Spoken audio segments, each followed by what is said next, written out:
capítulo número 15. 15. 15 de terror. Ay, 15 y tercero de terror. Y por fin último. Y por fin último para Melissa porque sí la veo que la anda sufriendo. Sí. Si vimos que nos tardamos en subir el video fue porque me estaba evitando volver a verlo. Melissa no puede editar los capítulos porque... Sí, pero ha estado padre, la verdad es que me han gustado las historias que hemos sacado. Sí. Siento que como que uno aprende temas Así de es. cultura general Sí. y dos están interesantes. Y empiezan a salir más cosas cada vez que te empiezas a meter. Sí, y luego te pones a hablar con otra gente y oye, ¿sabías qué? Sí. Cada quien tiene su historia. Cada quien tiene sus historias de miedo. Sí. Y siempre quieren de que a mí, yo no creo, pero siempre es el, yo en esas cosas no creo, pero una vez, y desde que ya di que crees. Ya dime que me crees y ya. Sí. Pero bueno, que hoy el día de hoy les vamos a platicar algunas más historias de miedo, de terror. No sé si Melissa quiere empezar. Sí, voy a empezar. Porque primero que nada, feliz Halloween. Feliz Halloween. 31. 31, sí. La verdad es que tengo muy bonitos recuerdos del Halloween. Como que en nuestra infancia estuvo muy padre el Halloween. Entonces cada vez que acerca la época de Halloween, no soy fan de lo de terror, pero me recuerda mucho a la época en la que íbamos a pedir dulces y me gusta. O sea, eres fan de los dulces, sí. no del terror. Básicamente solo me emociono porque podía comer muchos dulces. No, pero estaba bien padre porque íbamos con todas las amigas, nos disfrazábamos. No me acuerdo si nos disfrazábamos. Sí, siempre nos disfrazábamos de algo. ¿Verdad? Ajá. Y estaba bien padre porque salíamos ahí en la colonia con todo el grupito de amigas y se ponía muy padre, la verdad. Muy padre. Nos pasábamos muy bien. Y pues además como que, no sé, era recordar la infancia, qué padre estuvo. Sí. Pero bueno, salir a gritar Noche de Brujas Halloween. Sí, y cantar nuestra cancioncita así. Entonces, empezando por esto, pues traigo como la historia de por qué salió el Halloween o de dónde se originó el Halloween. Ok, cuéntamela. Entonces empieza Halloween, o contracción de All Hallows Evening en español, que es la víspera de Todos los Santos. Se celebra el 31 de octubre. Y se cree que la costumbre de Halloween de hoy en día ha sido influenciada por las costumbres y creencias populares de los antiguos pueblos celtas. Okay. Los celtas fueron un pueblo que vivió hace 2000 años en las zonas que hoy conocemos como Irlanda, Reino Unido, en el norte de Francia y en España. Entonces, los celtas solían realizar una gran ceremonia llamada Samhain, que significaba el final del verano. Esto porque durante esta celebración se despedía del Lugh, dios del sol. También se celebraba el fin de la temporada de la cosecha y era considerado como el año nuevo de los celtas. Era cuando estaban los vikingos y todo esto. Sí. La serie de Vikings. Sí, que hace cuenta que pues ya sabes que la cosecha es cuando por fin ya cosechan y recogen todo lo que estuvieron sembrando. Entonces por eso era como que un día tan importante y por eso se empezaba a marcar, porque pues eso dependía de lo que iban a comer en el invierno. De lo que iban a comer y por eso un poco está relacionado como que con la muerte y todo esto, porque pues si no había buena cosecha, quería decir que el año no venía bien y así, ¿no? O sea, por eso es como que tan famoso esto, ¿no? Era un mal augurio. Sí, entonces, como te digo, o sea, comenzaban con la estación oscura. Esta festividad marcaba el momento en que los días se iban haciendo más cortos y las noches más largas también. Como ahora que empezamos el horario. ¿Hoy cambió? Hoy cambió. Ah, con razón. Con razón dormimos menos. Sí. Entonces, los antiguos celtas, al igual que muchas culturas prehispánicas, creían que la línea que unía este mundo con el otro mundo se estrechaba con la llegada del Samhain, permitiendo a los espíritus, tanto los buenos como los malos, poder atravesar de. Entonces, los ancestros familiares eran invitados y homenajeados, mientras que los espíritus malignos eran alejados. O sea, yo estaba leyendo esto y yo de que Día de Muertos, exacto, sí. Como que en todas las culturas se utiliza un día para como darles ese tipo de reconocimiento a los ancestros y así, ¿no? Sí. Entonces yo lo estaba leyendo y yo de que esta es la película de Coco. ¿Dónde está la abuela Coco? ¿Dónde está la abuela Coco? A mí no me contaron de eso. Yo creo que la Coco andaba con los vikingos ahí peleando. Sí. Entonces, pues sí, y cuando estaba leyendo, pues había muchos, obviamente, diferentes tipos de dónde venía. Pero casi siempre es esta parte de que es el día en que como que festejan los muertos y por eso hay como que muchas cosas, ¿no? Entonces, para festejar este día, la gente prendía fogatas en las colinas o prendía velas para ayudar a las almas de los muertos a encontrar el camino hacia la luz y descanso junto al el dios del sol. Okay. Y haz de cuenta que una cosa muy chistosa que salió aquí es que haz de cuenta que al prender las fogatas, pues obviamente se queman mosquitos y los mosquitos que se van muriendo atraen murciélagos. Wow. Entonces normalmente cuando hay una fogata atraían murciélagos y por eso es como que un poquito relacionado también hay que la fogata, el murciélago, Halloween, el vampiro, la bruja. Exacto, ya es que tienen muchas como Sí. historias de estas, ¿no?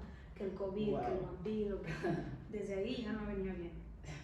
Y bueno, y también utilizaban máscaras y otros disfraces hechos de pieles de animales para ahuyentar a los espíritus malignos, tratando de adaptar la apariencia de un espíritu. O sea, como que ¿Estos no eran los skinwalkers o algo así que les decían?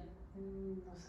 Ah, bueno, luego platicamos de eso. O sea, tratando como que se ponían trajes de piel para ahuyentar a los espíritus malignos, adoptando la apariencia de un espíritu. O sea, como que trataban de vestirse como ellos para que no lo reconocieran de que, es un espíritu más, y así no fueran atacados. O sea, por eso como que se intentaban disfrazar, ¿no?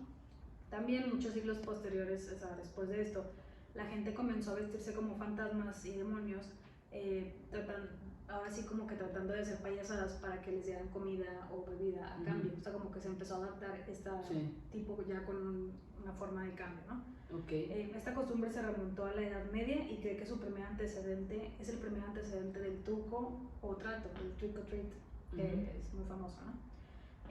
También en esta época, la gente que no tenía dinero, la gente pobre, visitaba las casas de las familias más ricas o con más dinero, y recibían pasteles llamados pasteles de alma, a cambio de la promesa de que la gente iba a rezar por las almas de los parientes muertos de las personas con dinero. O sea... ok, o sea, las personas que no tenían dinero hacían este tipo, que iban a las casas de los ricos a pedir, la tradición era que te daban un pastel. Sí, pastel del alma. Y haz de cuenta que a cambio, supuestamente tú rezabas por el alma de la persona. Era toda esa época en donde estaba mucho lo de la penitencia, no, sí. el purgatorio. El purgatorio. De que reza para que entre tu alma directamente al cielo y todo esto, ¿no? Cuando pagaban. Cuando pagaban o cuando te daban alma y de que, bueno, reza para que... Sí. Entonces, esta práctica fue retomada más tarde por los niños y es lo que te digo, de que ahora luego ya eran como que por cerveza y así, y lo hacían a cambio de dulces. ¿Por cerveza? Bueno, los jóvenes por cerveza. Sí. Todavía no tenían 18. Y entonces con la migración de Europa a Estados Unidos, en 1846 fue cuando llegó esta tradición ya al continente americano. Y ahorita, un dato, es la segunda festividad que más genera dinero en América, bueno, por lo menos en Canadá y Estados Unidos, después de Navidad. O sea, es como la festividad que las tiendas, que las personas y todo eso gastan muchísimo más presupuesto en la festividad. Casi se llegan a gastar el país como $6 millones en este día. Es que es mucha decoración. Y esto nada más es en dulces y todavía no tomaban en cuenta la decoración, simplemente en dulces. Wow. Gastan eso. Imagínate. Es demasiado, bueno, o sea, para ser pegado a Navidad, sí. Sí, y bueno, eso es como que el origen viene desde hace mucho y era como que se empieza a relacionar con todo esto de las almas, el disfraz y todo eso. Y en general, como te digo, se va haciendo una mezcla de diferentes festividades de otras culturas que se van juntando y de repente agarran cosas y así.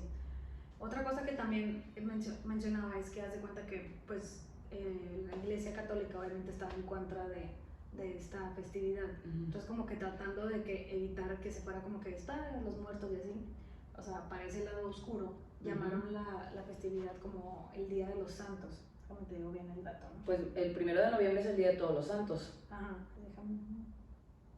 Sí, exacto. Entonces como que la iglesia le puso este día de que no es para eso, va para acá. Tratando de que... Sí. Por eso nosotros estamos en la iglesia católica y no festejabas el día de Halloween, era prohibido. Era que es por el día... En el colegio, en la escuela, sí. Es por el día de los santos. Sí, el Día de Muertos. El Día de Muertos. El Día de la Cosecha. El Día de la Cosecha. Sí. De la cosecha.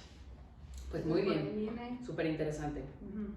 Yo sabía, o sea, yo tenía entendido eso, que era el Día de la Cosecha, pero no me sabía que, o sea, eso de que iban las personas que no tenían dinero a las casas y pedían de que los pais y todo esto. Es muy interesante. Mi mamá me dijo que ella escuchaba una historia que se ponían, que haz de cuenta que la gente mala salía y se quitaba la máscara de los animales, o sea, la cara de los animales se las ponía como máscaras y iba de que a atacarlo. Entonces la gente trataba de como darles comida para que les cayeran bien, de que no me ataques a mí, voy a Ya, atacar al ok. vecino. Entonces les daban de que mucha comida y hacían estas grandes ofrendas y así. Entonces es otra historia que puede ser también para Ah, una bueno, historia. eso está más, Sí. y que la gente aprovechaba para, Sí, de que, sí. dale, de que te estoy dando todo esto, ve y mejor mata al de al lado. Ay, no, qué triste. Sí. Bueno, qué fuerte, qué miedo. Bueno, Siento que así después de muchos años va a empezar de que tradiciones que ahorita pues tenemos está como la película, la de The Purge, que se ponían una máscara y y van a que, atacar. y que solamente una vez en la noche pueden hacer lo que quieran, pero sin reglas. Es diferente, pero es parecido. Ujú. Bueno, yo ahora les voy a platicar, pues yo creo que la mayoría de la gente, todos conocemos las películas del Conjuro. Ujú.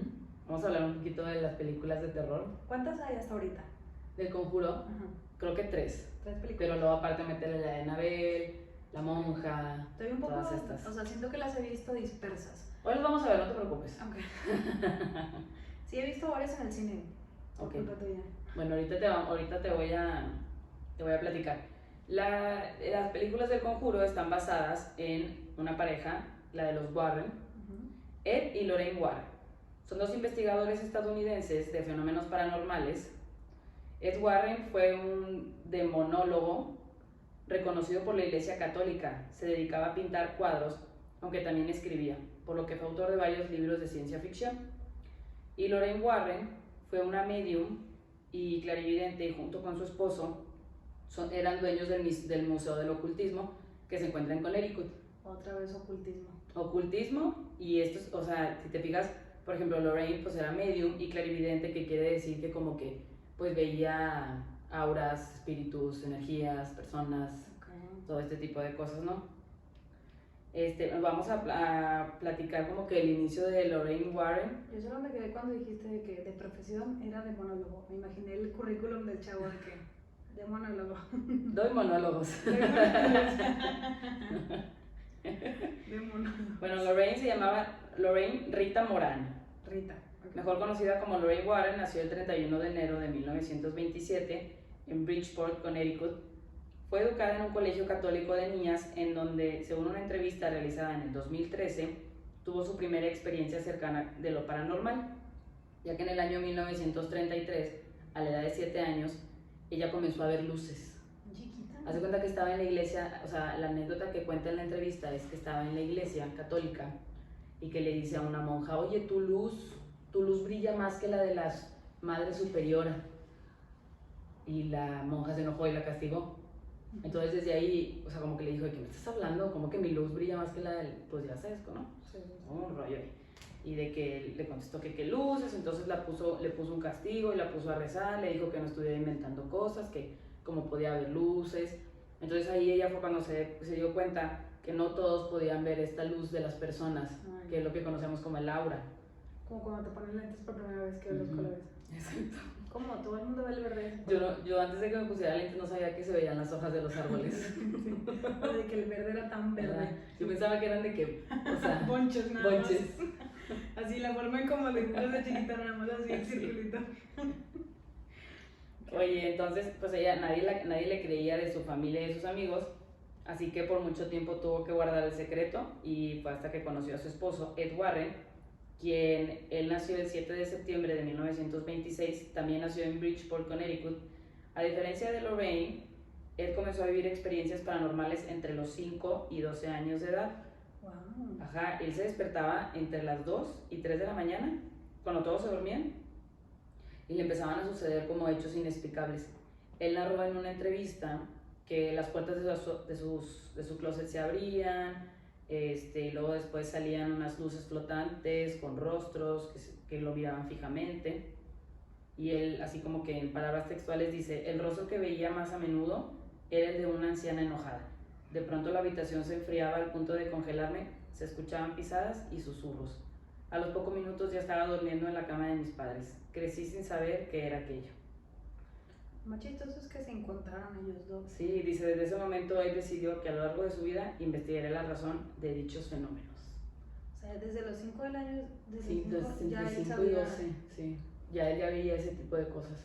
O sea, es que a mí lo que me da shock es eso, que estas dos personas se encontraron y hasta que ya después se juntaron les dijo, ¿sabes qué? Pues es que si vives en el mismo pueblo y te das cuenta que alguien más ve cosas como que... Sí, ¿verdad? Sí. Digo, yo quiero pensar. Ya jódate con ese, él también bebe. Júntate con el raro también. Oye, entonces dentro de sus investigaciones más notables está la de la muñeca Annabelle, que era la que platicábamos.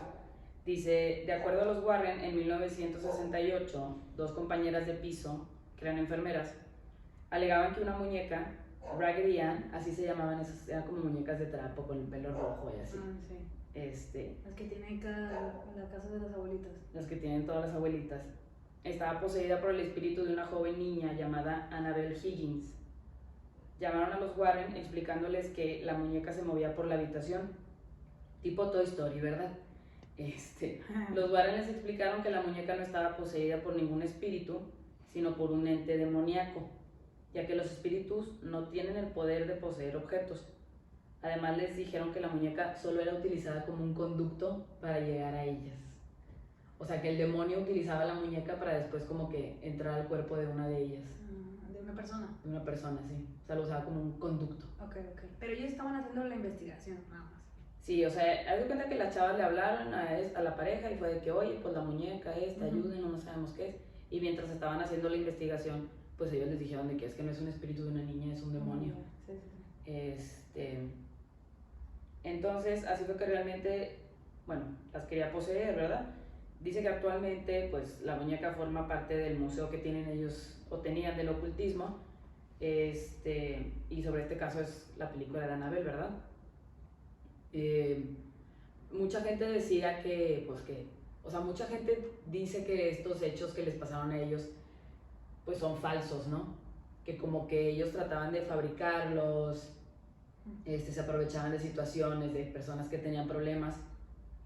Y uno de los casos, como más así, que llamaron la atención de esto de que pudiera ser mentira, fue, se llama el Poltergeist de Enfield.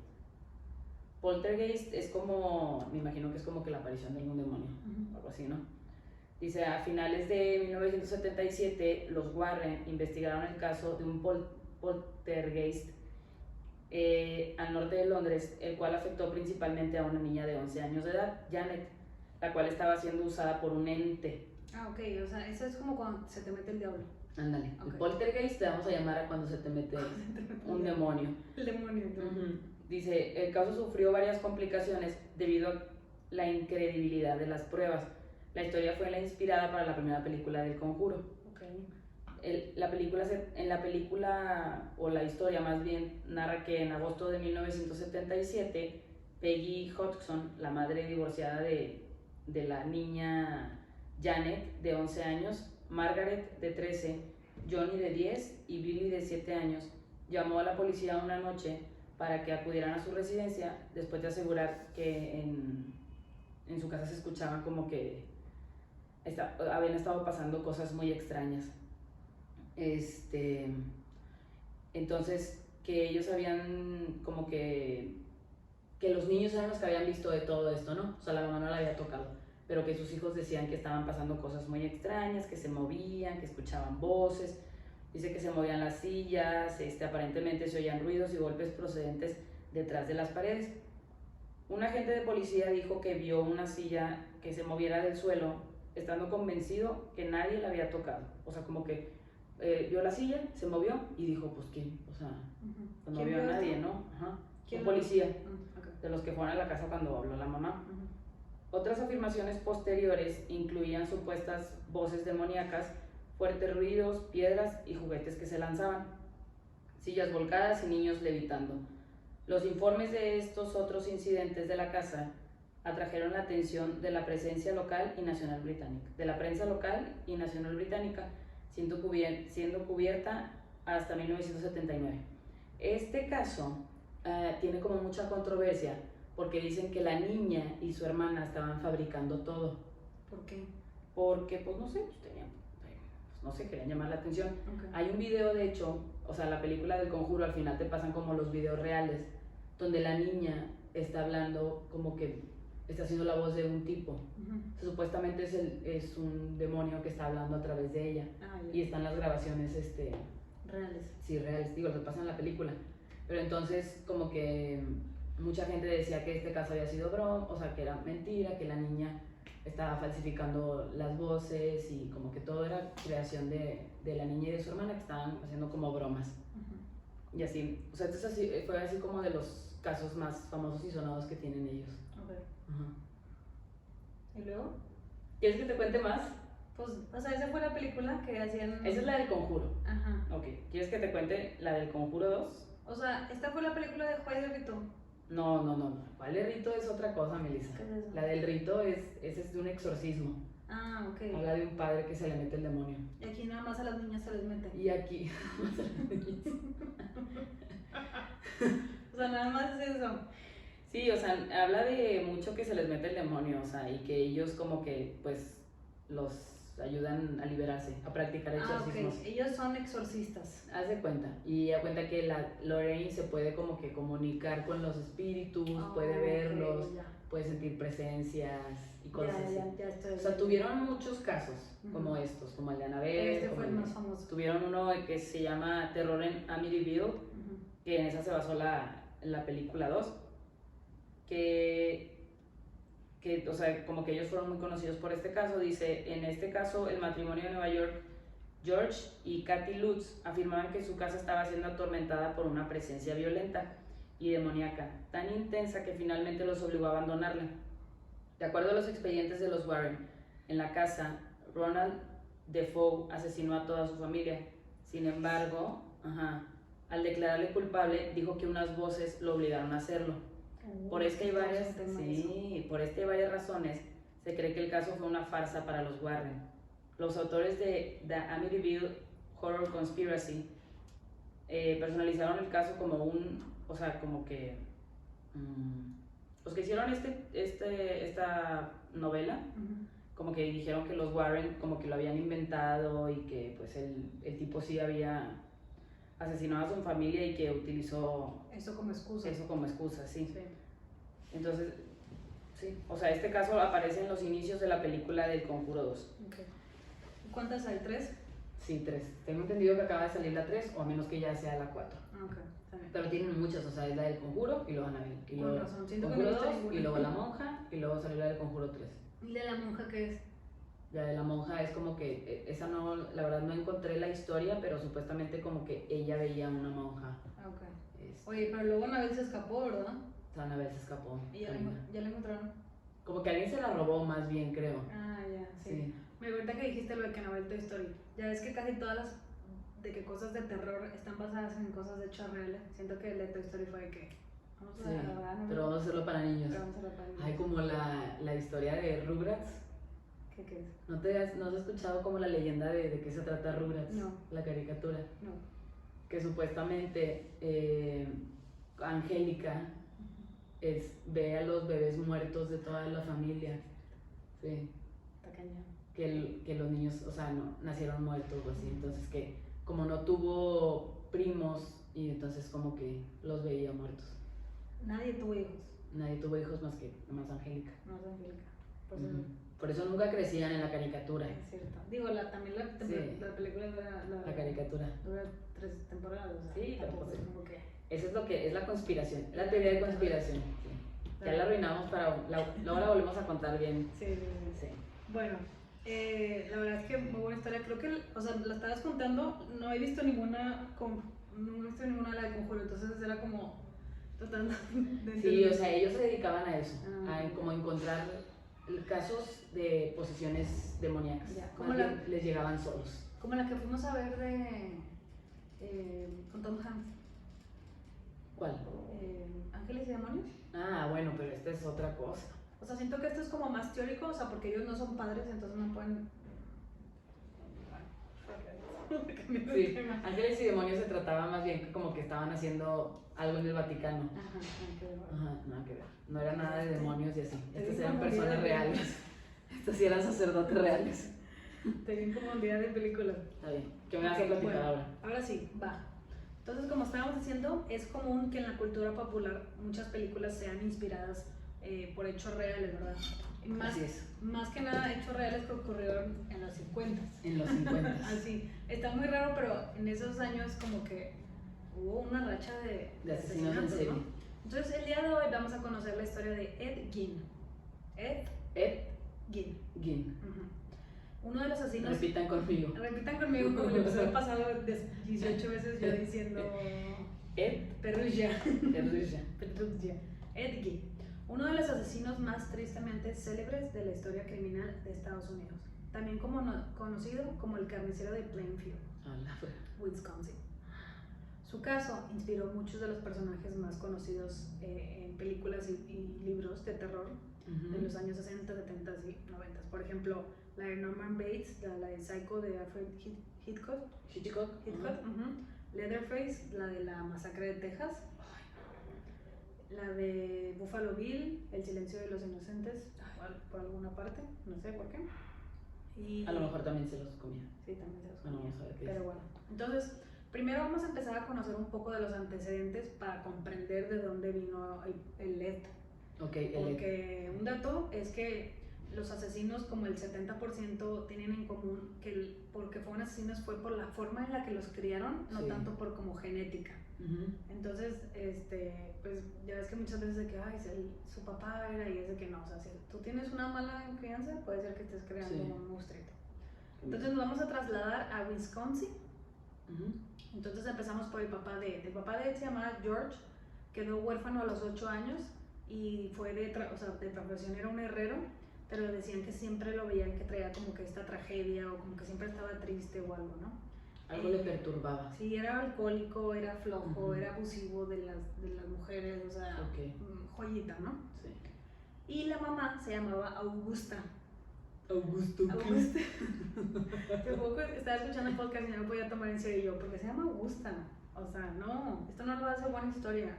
Era una alemana y con un alto grado de fanatismo religioso, con fuertes convicciones, y despreciaba a los hombres y consideraba que las mujeres eran solamente un objeto de pecado. Entonces, o sea, era una mujer muy disciplinada, muy estricto, o sea, imagínate. O sea, ella se la vivía sufriendo por todos sus creencias. Sí, desde los hombres los odiaba, las mujeres todas estábamos cometiendo pecado. Entonces, como te digo, era la fórmula perfecta para crear un monstruito, o sea, el señor un alcohólico golpeador, la mujer una fanática de la religiosa estricta, o sea, es lo que te digo, negativo en la vida no hace positivo, en la vida hace negativo hace más negativo. Entonces estos dos se conocen y se casan en 1899. Él la golpeaba, la cacheteaba, la trataba mal, o sea, ella le rezaba a Dios de que, enfrente de él, de que por favor Dios, mátalo. Wow. O sea, mal, ¿no? Pero bueno, así era y decidían juntarse y hacer una familia. Entonces tienen a su primer hijo llamado Henry, pero ella quería que fuera niña, o sea, porque detestaba a los hombres, ¿no? Entonces decidieron volver a intentarlo y en 1906 nace Ed. Entonces ella se siente traicionada por Dios porque pues también era hombre, o sea, pobrecita. Y le había pedido fielmente a Dios que fuera hombre, o sea, que ella le rezaba. Entonces ya van 3 cosas por las que les reza a Dios y no se lo coincide. Que matara, que tuvieran mujeres. Entonces Augusta dijo, no, estos 2 niños van a ser diferentes a los demás hombres. Entonces los empezó a apartar de todos los niños por miedo a que le contagiaran sus pecados. Entonces a Ed y a su hermano Henry pues les impidió crear relaciones sociales con más niños de su edad, lo que provocaría que estos 2 se volvieran niños muy aislados, muy como que tímidos, muy raro, ¿no? Sí, antisociales. Entonces se metió mucho a los libros, a los cómics, a leer relatos de miedo, o sea, a la gente que está escuchando este podcast, básicamente. Y además dicen que era un niño muy sentimental, típico niño que llora por cualquier cosa, ¿verdad? O sea, de que tú no sé qué, ya está llorando. O sea, era muy sentimental. Era muy sentimental. Lo cual obviamente fue el objetivo perfecto para el bullying y para que todo el mundo se estuviera burlando de él. Pobrecito. Y además se le quedaba viendo a las niñas así como con mirada fuerte, oscura, de que observando, ¿no? Entonces obviamente todas las niñas le tenían miedo y después, mucho tiempo después, dicen las niñas que que les daba como, cuando sientes una mirada rara, de que te están observando en mal. Sentían mala vibra. Mala vibra, mal de ojo, ¿no? Uh-huh. Entonces, pues desde chiquitos tuvieron una educación basada en castigos, en falta de amor, en todo eso. Dice, sí. Cuenta años después que una vez su mamá le pidió que fuera por pan. Okay. Entonces que en el camino se le perdieron las monedas. Ay, no. Y que dijo, ay, vale madre. Pobre, ya me dio cosita, pero no. Después de llorar mucho tiempo, pues regresó a su casa. Obviamente su mamá le metió la regañiza de su vida. Y que le dice, eres un niño espantoso, solo una madre te podría querer. Y ahí empiezan los issues. Desde ahí. Sí. Y cuando lo que estaba escuchando es que dice, de seguro la madre se refería en tercera persona, o sea, ni siquiera ella, de que... Pero bueno, entonces todo esto fue provocando un sentimiento como de amor-odio, como que muy difícil de gestionar, él no entendía, ¿no? O sea, veía a su mamá como esta mujer fuerte que estaba ahí para protegerlo, pero luego también lo castigaba y le pegaba, entonces como que le deseaba la muerte a su mamá. Okay. Como que traía este sentimiento, ¿no? Como un síndrome de Estocolmo. Ya. Cuando los secuestran, de que lo odian, pero luego estás con él. Que se enamoran de su secuestrador. De su secuestrador. Años más tarde, ya cuando estaba preso, le preguntan de que cómo era tu mamá y dice, pues era como nadie más en el mundo. O sea, okay. ¿Y cómo era tu mamá? Era vivía. Pero bueno, continuando con la familia. A veces respiraba ahí. Respiraba y existía. Como que existía. No, pues sí, se ve que era tipaza tu mamá. Tipaza. Alemana. Continuando, su familia decide abrir una tienda de barrotes. Entonces, a los 10 años, contradictorio a lo que pudiera parecer, Ed le tenía mucho miedo a la sangre y a las matanzas y a los sacrificios de los animales, ¿no? O sea, pues como vivían en un pueblo era muy típico todo esto de la ganadería y es obvio que están viendo mucha muerte, ¿no? Y quedó muy marcado cuando una vez de adolescente presenció a escondidas a través del cristal de la puerta del matadero de la tienda que tenían, cómo sus padres sostenían a un cerdo por las patas mientras la mamá agarraba un largo y afilado cuchillo, lo abría por el vientre y le sacaban todo. Sí. Como matan, perdón, mi ingeniero en alimentos salió. Entonces agarran de la pata derecha, tienen que abrir. Entonces obviamente él quedó marcadísimo de por vida. Es una imagen, déjame te digo en lo personal, que no se me olvida. O sea, a él le llamó la atención y por eso se asomó. No, como que se asomó, él no le gustaban esas cosas. Qué raro. Ajá. Porque una de las causas o cosas que dicen que te indican que puede ser una persona asesina es cuando de niños les gustan incendiar cosas, matan animales y la otra no me acuerdo. Sí, pero no, o sea, él al revés, él le daba mucho miedo. O sea, incluso se quedó tan marcado por esa imagen de cómo estaban viendo la muerte de este cerdito. Y es que también cuando lo matan los cerditos, pobrecitos. Sí, pobrecitos, pero continuemos. Okay. Ya no hablemos de la muerte de los animales. Luego les enseño todo el proceso de cómo es. Adelante con las imágenes, Joaquín. No. Entonces, en 1914, la familia decidió comprar una granja afuera de Plainfield. Era una granja que estaba alejada de todo, sola. El vecino que tenía más cercano estaba a 2 kilómetros, o sea, muy, muy lejos, ¿no? Entonces, esto no le ayudó a él para empezar a hacer sus... Pues no, lo alejas más. Sí. Entonces, en 1940 fallece su papá.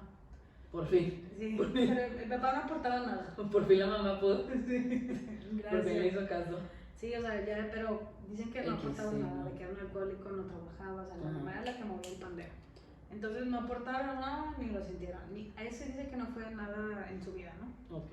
Entonces los hermanos Jim tuvieron que encargarse de traer dinero a la casa. Ok. Entonces, pues empezaron a ser un poquito más cercanos los hermanos. Pero la cosa se puso tensa cuando Henry, el otro hermano, como que empezó a observar la relación de dependencia que tenía con su mamá, o sea, como que era evidente que tenía un complejo de Edipo, como que sí. Algo estaba pasando entre su mamá y él raro. Okay. Entonces Ed no dudaba nada de lo de su mamá, él vivía feliz con cómo estaba la situación con su mamá, y entonces Henry empieza como que le empieza a cuestionar cosas sobre su mamá, de que no se te parece raro que haga esto, etcétera, etcétera, estoy preocupado por ti, que cómo ves esto, ¿no? Entonces...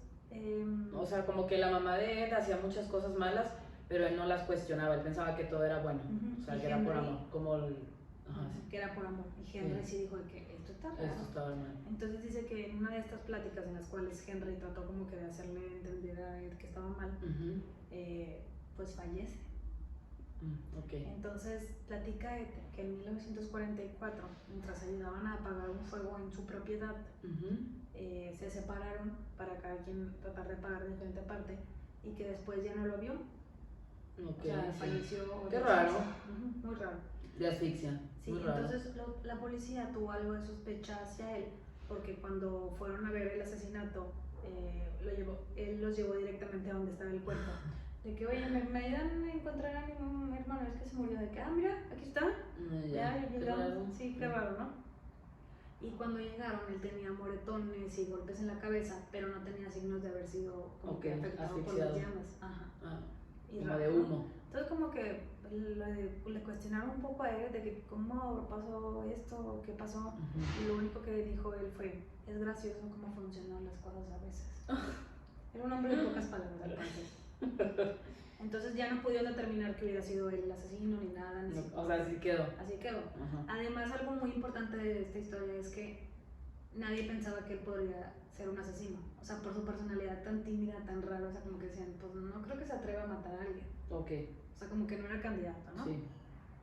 Poco después, Augusta sufrió un ataque al corazón. Okay. O sea, le dio un infarto a la mamá. Y él la cuidó devotamente hasta su muerte un año después. O sea, todo un año la estuvo él cuidando y ya sabes, ¿no? Sí, Esto me recuerda un poco a la de ¿qué película que cuida a su mamá así, que la tiene escondida? Ya, es que está muerta. Sí, está muerta. No, es la de... Ay, ahorita les digo, ahorita me acuerdo. Pero bueno, entonces cuidó a Augusta todo un año. Y ya después, un año después, muere la mamá, le vuelve a dar otro infarto. Dicen que el siguiente infarto le dio porque fueron con un vecino, el vecino le estaba pegando a su perro, sale el amante. Y a la mamá le dio tanto coraje que tuviera un amante, o sea, simplemente le dio coraje a la mujer que fuera un amante, que le volvió a dar un ataque del coraje. O sea, le tenía tanto como que desprecio a las mujeres y las consideraba tanto que... Pero bueno, tras lo sucedido, él cerró con llave la habitación de su mamá, conservándola intacta tal y como ella la había dejado, y empezó a realizar diferentes trabajos para sus vecinos y ya. O sea, se dedicó como que a la granjita y a diferentes trabajos, ¿no?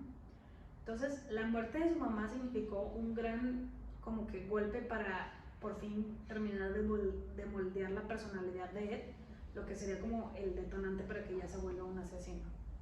Entonces, tenía dos motivos claros, dicen los expertos que él tenía dos motivos claros para ser un asesino. El primero, quería mantener la voluntad, quería mantener viva la idea o la ilusión de que su madre seguía con vida y en casa. Y el segundo, la obsesión por el género género femenino, productos de años de represión y castigos que la mamá le había proporcionado. Entonces esos dos eran los como que grandes motivos que hicieron, que lo formaron para ser un asesino. Un asesino. Entonces, su primer asesinato. El 8 de diciembre de 1954, un granjero del pueblo llamado Seymour entró al bar del pueblo y encontró solo, a pesar de estar la puerta abierta y las luces encendidas. Al ver que nadie salió a atenderle, indagó un poquito más por la estancia y encontró un cartucho calibre 32 junto a un rastro de sangre seca que empezaba justo detrás de la barra y conducía hasta más atrás de la puerta. Entonces, el rastro de sangre seca conducía hasta el estacionamiento detrás del local donde siempre estaba el carro estacionado de la dueña Mary, y ahí estaba todavía en su sitio habitual. Y que el río de sangre se perdía junto a las marcas de un neumático recién hechas en la nieve. Como que alguien había agarrado el cuerpo y ya se lo había llevado. Y se lo llevó, lo arrastró. Sí. La noticia acerca de la desaparición de Mary causó un gran impacto en el pequeño pueblo de Plainfield y se dispersó por todos los pueblos de alrededor. Pero nadie sabía qué había pasado, hasta que una persona recordó haber visto a Ed sentado solo al fondo de la barra del bar, y haz de cuenta que también recordaban los vecinos que cuando estaban en estas pláticas de que ya, ¿qué le pasó a Mary? Y así, Ed bromeaba frecuentemente diciendo, no ha desaparecido, de hecho ahorita mismo está en mi granja. Pero como que entre broma y broma. Entre broma y broma, la verdad se asoma. Pero ninguno de estos comentarios alarmaron nunca a nadie, pues lo atribuían a otra muestra más del comportamiento raro de este. O sea, como que nadie lo creía capaz. Sí, de que, ya sabes, el raro de El la raro, mamá. sí. Ajá, de que el de la mamá. Ya me acordé de la película. ¿Cómo se llama? Es la de Psicosis, la de Psycho. Ándale, él. Sí. Sí. Ok. Bueno, entonces, el 16 de noviembre de 1957, cuando ya el caso empezaba a quedar en el olvido, Ed asesinó a la dueña de una ferretería Bernice, disparándole un tiro en la cabeza con un rifle de caza, de la misma manera que 3 años antes había matado a Mary. Ok. Entonces arrastró el cuerpo hasta la parte trasera del local, cargándolo en su camioneta y llevándoselo de ahí. Pero esta vez cometió un error. Ed había entrado con la excusa de comprar anticongelante para su camioneta y la señora se alcanzó a poner su nombre como registro de última compra. Ok. O sea, sí lo anotó, Ajá. que él había sido el último. Sí, el que había entrado ahí. Oh, Entonces llegaron a la evidencia. Sí, llegaron mientras pues llegaron a arrestarlo y se lo llevaron, y otros policías fueron a registrar su casa. Y lo primero lo que vieron al entrar a su granja, pues ya sabes que las granjas tienen como este gran gran ¿Techo? no, cuarto de herramientas y todas esas cosas, sí. ¿no? Y haz de cuenta que lo primero que encontraron fue el cadáver de una mujer colgada boca abajo de unas poleas, decapitado y abierto por la mitad. Ay, no, como el cerdo, la vaca esta. Y haz de cuenta que pues también empezó. Por eso le decían el carnicero. Sí.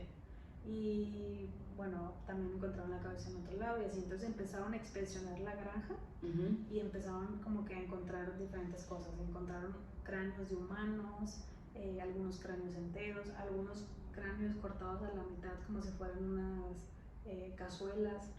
Encontraron un chorro de cuerpos. Pero ahí te va, encontraron máscaras hechas con piel humana, como con máscaras que decoraban la habitación de él. Encontraron sillas y varias prendas de vestir con piel humana. O sea, todo hecho como confeccionada de manera de las pieles. Entonces había una caja con huesos humanos dentro y en la cocina. Estilista él. Sí, estilista. Como la película de los. También voy a tener que buscar el nombre de esa película, a ver. Ahorita la mencionamos. Ahorita que la encuentres la mencionamos. Sí. Entonces también hallaron la cabeza de Mary, o sea, de la que mató hace 3 años, y encontraron el corazón en una olla, cocinándolo de Berenice, hirviendo una olla, ¿no? Y haz de cuenta que abrieron el cuarto de donde estaba la mamá y estaba intacta, estaba sellada con tablones, pero estaba intacta desde cuando había fallecido. Ya cuando estaba en la cárcel, Ed admitió que muchas veces sentía la necesidad de ir al cementerio, desenterrar los cadáveres de las mujeres que le recordaban a su mamá, eran conocidos de ella y le recordaban a su mamá, y se los llevaba a veces cuerpos enteros o a veces mamá se llevaba simplemente partes que les interesaba tener, ¿no? Entonces aquí va lo que platicábamos. También reconoció que muchas noches oía la voz de su mamá antes de dormirse y que de alguna manera ella era la que le insistaba a matar. O sea, entonces, de acuerdo a la clasificación de asesinos de Holmes, este sería un asesino de tipo visionario. O sea, aquel que mata movido por un trastorno mental evidente. Este trastorno provoca que a quien le padece una ruptura de la realidad y tenga delirios y alucinaciones, la mayoría de veces son auditivas, entonces cumplen las órdenes de lo que les está diciendo de matar a una persona o de que... Sí. Entonces suelen reunir unas características comunes entre ellas, que son estas. Estos mandatos suelen provenir de seres de otro mundo o del mismo diablo, pero también de seres que por alguna razón u otra han ejercido un gran dominio sobre los asesinos. No, o sea, el pobre, o sea, la mamá lo rompió. Sí, entonces hay un gran elemento, gran cosa de importancia en esta historia, y es que el propósito de, al matar a aquellas mujeres y desenterrar los cuerpos de las que estaban en el cementerio, pues el objetivo era revivir a su madre, sino que o sea, no era el único objetivo revivir a su madre, sino que también él quería convertirse en ella. Entonces la confrontación de amor que sentía con los sentimientos de ira y frustraciones por negarle el contacto con mujeres, mezclados con un desarrollo sexual tardío y anómalo, causaron que al morir Augusta, Ed diera rienda suelta a fantasear con la transexualidad. Entonces, estas ideaciones de cambio de sexo y de admiración por la muerte fue lo que llevó a Ed a confeccionar todas aquellas prendas de vestir con la piel de sus víctimas y haz de cuenta que muchas noches se enfundaba en sus trajes y se paseaba por la casa imitando gestos y voz de Augusta, comportando como si continuara viva, sentándose en su silla o así, o sea, fingiendo ser la mamá. Hay muchos asesinos que hacían esto. Uh-huh. Que se ponían que hacían esto, que hay uno, no sé si la película esta de Mindhunter, hablan de uno que se llamaba Ed Kemper, pero no sé si es no creo que sea el mismo, porque él hacía lo mismo, se ponía zapatos de mujeres y se mandaba a hacer, y se vestía de mujer y mataba a mujeres, y era por un trastorno que traía por su mamá. Es lo que te digo, los dejan. Sí. Entonces, los psicólogos del hospital donde fue internado dictaminaron que padecía un trastorno emocional que le llevaba a comportarse de forma irracional, combinado con periodos de lucidez en donde durante él, cuando ya estaba lúcido, sí sentía remordimiento por los crímenes que había hecho, ¿no? Entonces, pues ya Ed lo ingresaron a un manicomio en 1954 por tiempo indefinido. Obviamente decisión que no le gustó a los familiares, como que no, pues ya mátenlo, pero sí. No. Entonces pedían que fuera como que un juicio de que qué iba a pasar, nunca tuvieron un juicio. Entonces se hace cuenta que él cuando ya estaba en el manicomio se empezó a portar muy bien, era como el tipo perfecto. Sí. Híjole, se me hace que sí es ese. Todo bueno, sí. De que era amigo de todos y así. Entonces pidió que le redujeran la condena. Entonces el juez que llevaba el caso solicitó que le practicaran otro ensayo para ver si había mejorado, pero ya en el segundo ensayo ya salió que no, o sea que todo estaba haciendo... Sí, estaba manipulando a la gente. Wow. Y ya, Ed murió por insuficiencia respiratoria en 1984 en el hospital geriátrico para enfermos mentales. Entonces, de la vida de Ed podemos extraer ciertas conclusiones acerca de los factores de riesgo que conducen a una vida criminal al extremo de ser catalogados como asesinos. 1. La procedencia de un hogar disfuncional con una historia familiar de desatención parental, abuso de alcohol y malos tratos, entre otros. Este fue el primer componente que posibilitó el desarrollo de su personalidad psicópata y violenta. Ese es el 1. Sí. El segundo, el aislamiento social sufrido durante la adolescencia le incapacitó para entablar las relaciones sociales necesarias durante este periodo y así ser capaz de conectar emocionalmente con las personas. 2. Tercero, y por último, el retraimiento y la soledad que le llevaron a la generación de fantasías y al desarrollo del comportamiento antisocial basado en la creencia de que el mundo es un lugar hostil. Cuanto más solitario se volvía Ed, más incrementaba la dependencia de sus fantasías. Con el tiempo estas fantasías se volvieron violentas y retorcidas. Wow. Sí, literal. Bueno, entonces en esta historia de Ed se basa la película de la que acabamos de decir, la de Psicosis, La Masacre de Texas, muchas otras, Silencio de los Inocentes, todo. O sea, él ha sido como base de muchas cosas que hizo para muchas historias. Siento que sí es la persona que yo estoy diciendo que sale en la serie de Mindhunter, porque a él lo entrevistaban y de él sacaban como que muchas conclusiones para encontrar tipos de asesinos, como que tipo de comportamientos que pudieran tener. Ajá.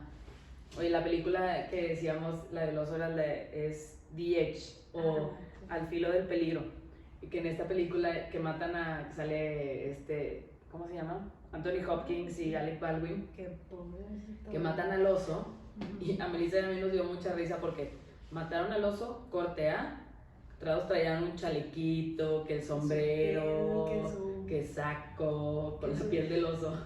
Sí. Brazaletes como si brazaletes de piel, como si hubieran tenido máquina de coser en el bosque. Sí. Así estaba él, pero con piel humana. Ay, no. Qué peligro. Qué miedo. Y sí, ves, o sea... botín picudo y todo de piel. Todo eso de que está bien loco y bien de miedo que se hiciera las máscaras y la piel, o sea, con la piel de las personas.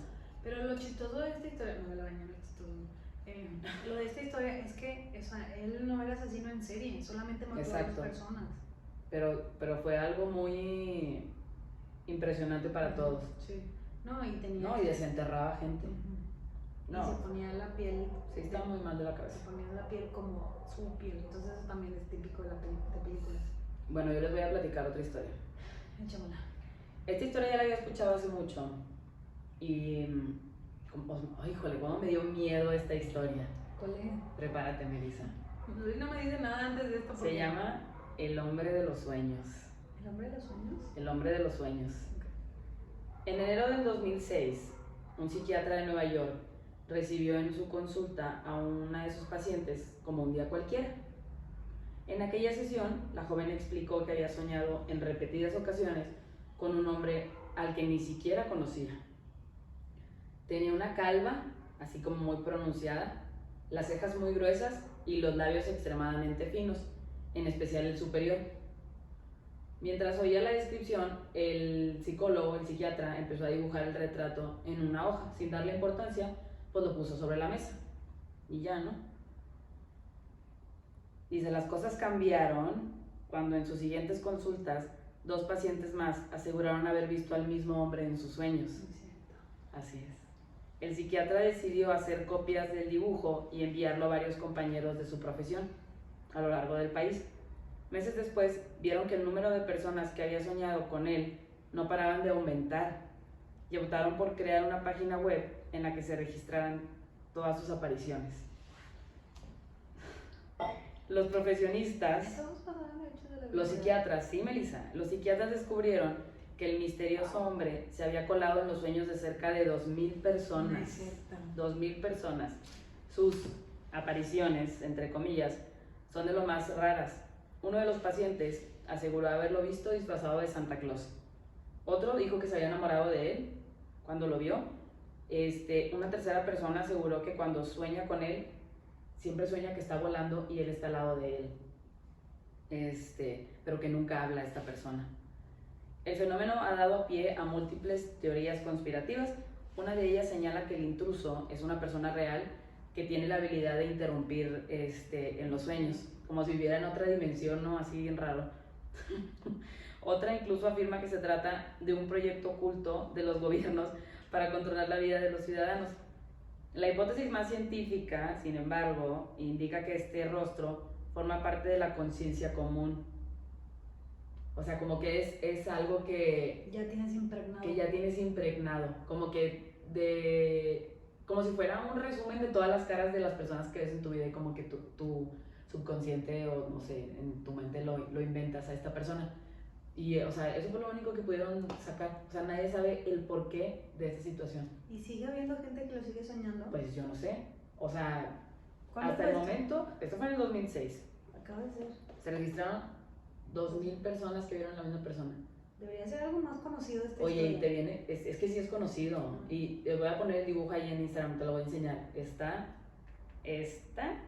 de miedo.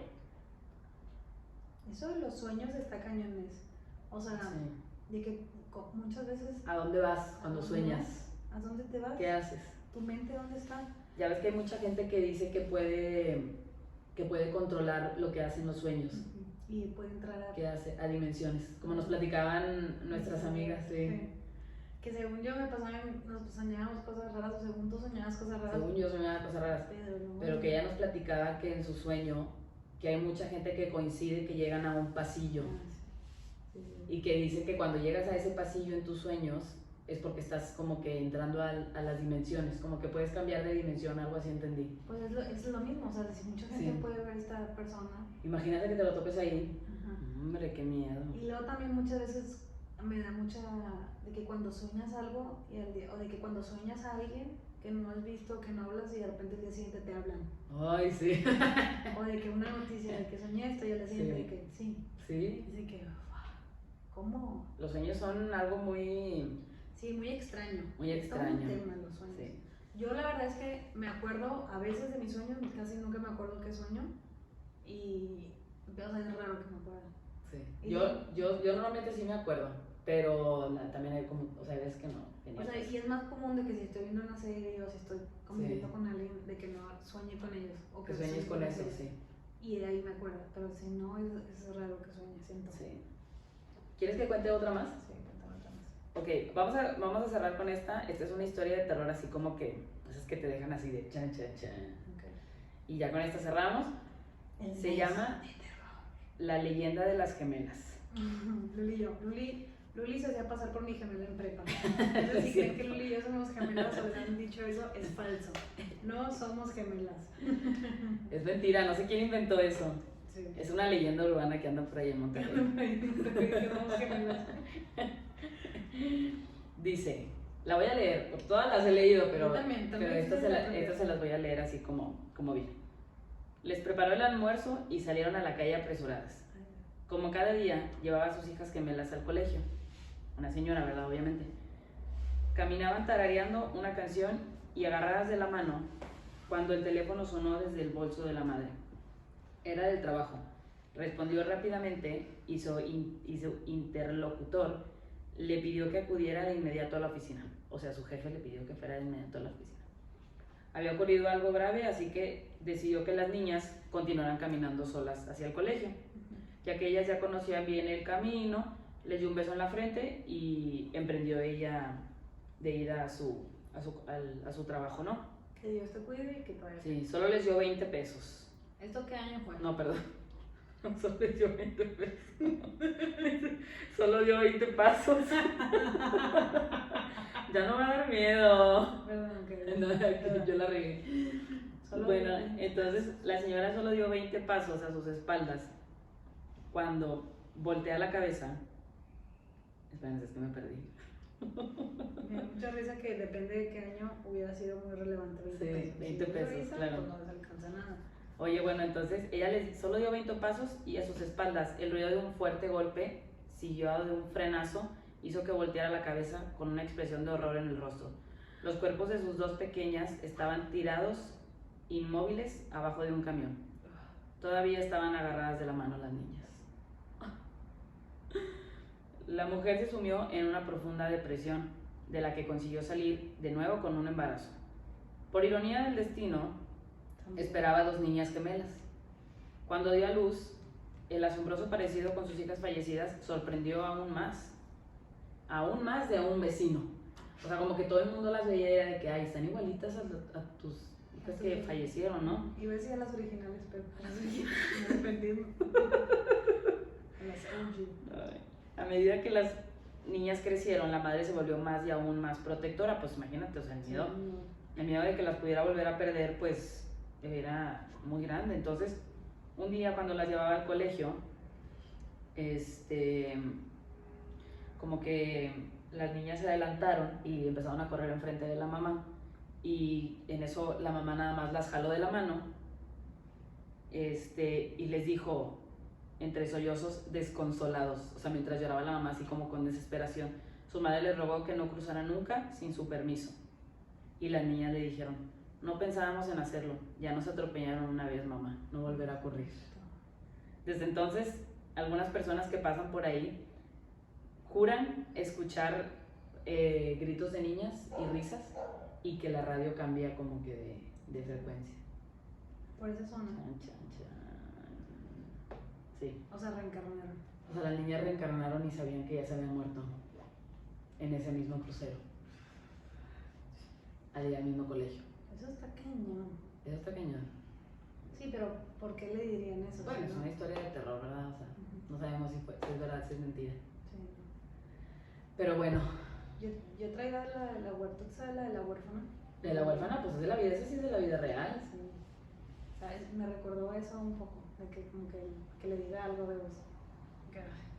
Pero pues la historia de la huérfana es de una señora que se hacía pasar por niña. Sí, estaba escuchando la historia y era eso, hace cuenta que pues esta familia que adopta a una niña, un dato súper curioso es que tenían un hijo mayor, que el hijo es un niño pródigo, súper inteligente, así de que dicen que va a ganar un premio Nobel, etcétera, etcétera. Entonces adoptan a esta niña, a esta familia, la verdad es que no me sé los nombres, nada más lo estoy diciendo así. Y que hace cuenta que pues, la niña supuestamente venía de Rusia. Sí, de Rusia, pero que no sabía hablar nada de ruso, entonces como que estaba raro. Estaba rara o sea, la adoptaron de Rusia, pero no sabía hablar ruso. Ajá, de Ucrania, perdón. De Ucrania. Entonces como que empezaron a salir muchas cosas raras, pero que una vez, o sea, empezó algo a notar algo, porque la mamá tenía un kinder. Entonces que dice que empezó a notar cosas raras, ya sabes, de que la niña de repente caminaba y de que, ay, mira, sabe caminar, qué raro. Y de que de repente decía palabras muy rimbombantes de una niña de 6 años y como que en el caso. Pero que una vez estaban en el kinder y ya terminaron el kinder y dice que voltea a ver a la hija. Y que la hija le dice: ay, no sé cómo haces esto, de que no sé cómo montas esto, pero como tía, o sea, como Ok, señora, de sí. que cansada de los huercos, de que, ay, no sé cómo haces esto. Entonces de ahí fue como, o sea, como que empezaron a salir varias cosas ahí, que era de que, pero me imaginé la situación de ella, de que se le salió el verdadero, ella de que, Ajá. pinche, ay, perdón. Estos huercos. ¿Cómo los aguantas? No se aguantan. O sea, en la película te ponen que la niña se enamora del señor y que quiere matar a la mamá y... Ay, no. Está muy buena, ¿no? Y qué miedo que sí es de la vida real. Exacto, o sea, que luego la llevó con el doctor y que señora, esta niña tiene 6 años. Sí, no. Esta Esta ya pasó la pubertad, ya está en adolescencia. Sí. Pero que, y luego sí las terminó envenenando y se dieron cuenta, ¿no? Creo que sí. Habrá que ver la película. Sí. Pero bueno, ya con eso terminamos nuestro mes de terror. Melissa va a ser feliz. Ya, o sea, era un martirio tener que leer estas historias, porque sí Yo soy feliz. bien miedosa, Sí, sí, es miedosa. O sea, sí era de que lo evitaba y lo pasaba de que, sí, ya voy a investigar qué temas. Sí, y estos días he sentido muchas presencias Sí. en la casa. Maldita. Yo creo que es porque todos estamos leyendo todo esto. Sí, pero ya que se acabe pues vienen cosas más alegres, Vienen más cosas más divertidas, más juegos, más dinámicas. Muchas gracias por escucharnos. Compártanos, venos Sí. en YouTube, díganles a sus amigos. Sí, acuérdense que ya están en YouTube los episodios. También pues en Por si Spotify dices, están todos. También les quiero ver. También quiero ver a ver qué hacen, si se equivocaron. Les digo, claro, sí, porque en YouTube ni editamos. Ahí va directo. Qué flojera editarlo. Ay, No, pero bueno, muchas gracias. Síganos en Instagram.